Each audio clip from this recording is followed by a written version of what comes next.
You are sitting at your desk, staring at the cold, relentless glow of your monitor. But your chest is tight, making it hard to draw a full, satisfying breath.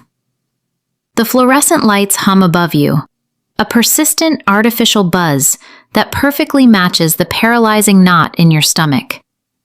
You have spent the last 3 hours silently absorbing the unspoken tension of a meeting where you were subtly undermined, and now your body feels completely drained, as if you have been running a marathon while sitting perfectly still.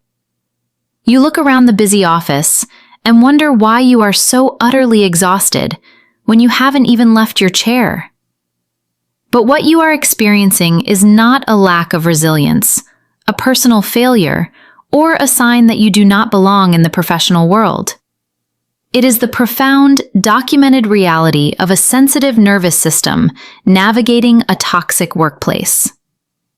If this channel has helped you understand yourself even a little better, please hit like and subscribe. It genuinely helps more people find this content who need it. Empaths in toxic work environments do not just passively survive. They engage in invisible, highly sophisticated acts of self-preservation that go entirely unrecognized and unappreciated by standard corporate culture. You are not failing at your job. You are successfully navigating a psychological minefield, while everyone else is oblivious to the explosives. Today, we are going to explore 5 specific things empaths do in toxic workplaces that nobody understands, reframing your daily exhaustion not as a weakness, but as undeniable, powerful evidence of your profound psychological discernment and quiet, unshakable strength. Think of a deep-sea creature that retreats into the crushing dark to conserve energy when the surface waters become turbulent and hostile. When an empath senses a toxic shift in the office, a sudden drop in psychological safety, they do not immediately fight back or confront the aggressor.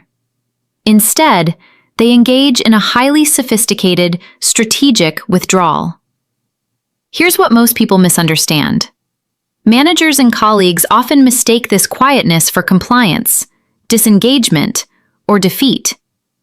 In reality, you are engaging in a vital, documented, neuroscience-backed nervous system regulation technique. By minimizing your visibility and vocal output, you are actively protecting your mirror neurons from absorbing the chaotic, one-sided emotional labor demanded by a narcissist or an energy vampire. That is not coldness. That is sovereignty.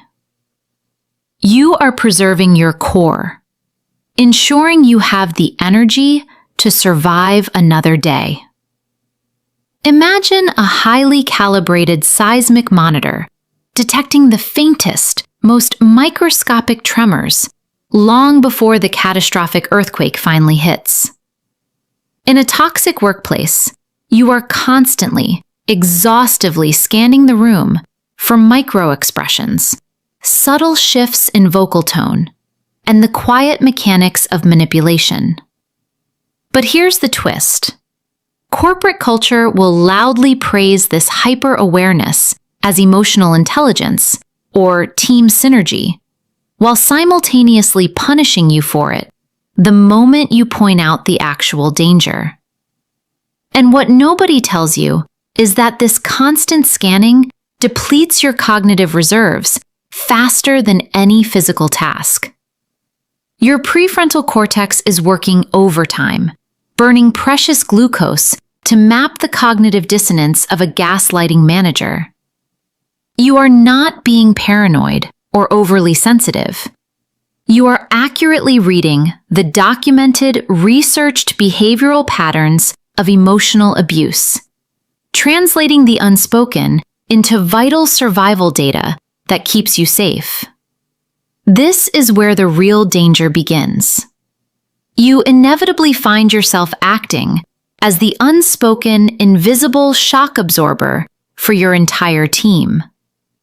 When a vulnerable colleague is unfairly targeted in a meeting, you subtly shift the conversation, using your own social capital to diffuse the tension. You perform the exhausting, deeply one-sided emotional labor of keeping the peace, absorbing the psychological shockwaves so others do not have to collapse under the weight of the betrayal. Here's where it gets really interesting. The toxic system actively relies on this dynamic to function. They extract your natural empathy to stabilize their own dysfunction, leaving you feeling completely empty, drained, and burned out, while they confidently take credit for the harmony you single-handedly forged. You are carrying the weight of their emotional immaturity, and it is tearing you apart from the inside out.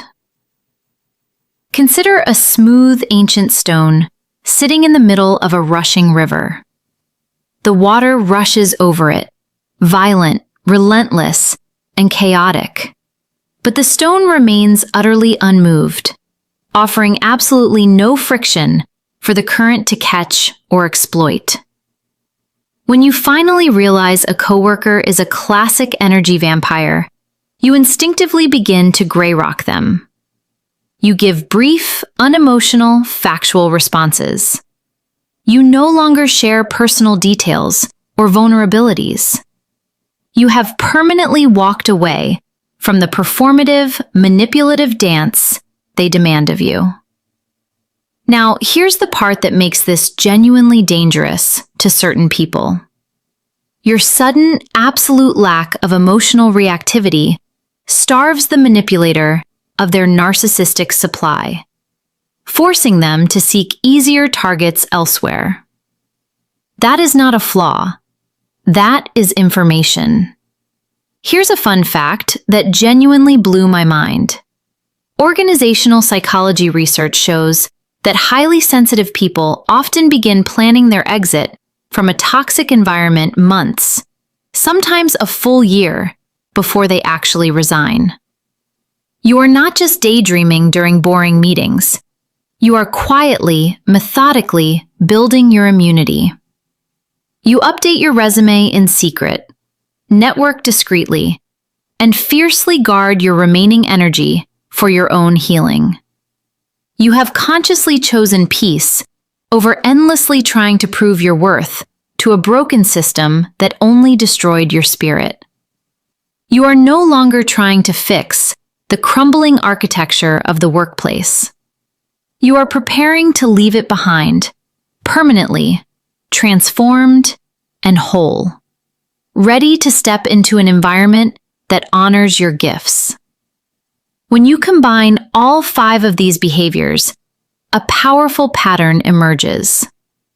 You are not the problem in the room. You are the canary in the coal mine, the one who feels the toxic air first. The system wants you to believe that your sensitivity is a liability. But in truth, it is your greatest asset. It is the very mechanism that will guide you out of the darkness and into a space where your gifts are celebrated, not exploited. And here is the final truth that changes everything. The profound exhaustion you feel at the end of the workday is not a sign that you are broken, weak, or incapable of handling the modern world. It is the physical, somatic residue of carrying a level of empathy and depth that a broken extractive system was never designed to hold. You were not put in that environment to fix it, to absorb its poison, or to shrink your vast, sensitive spirit to fit its narrow, toxic parameters.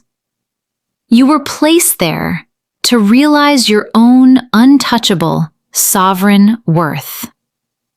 Every single time you felt that paralyzing dread in your chest, your body was not failing you. It was fiercely, lovingly advocating for your self-preservation. You are not too much. You are exactly enough. And you are finally ready to walk away. So here's what I want to leave you with today. You have survived something deeply draining, and you have emerged from the ashes with a clarity and discernment that can never be unlearned or taken from you. If you recognize yourself in these 5 invisible behaviors, I want to know, which of these signs hit the hardest for you? Have you ever experienced this silent, exhausting battle in your own career? Please leave a comment below.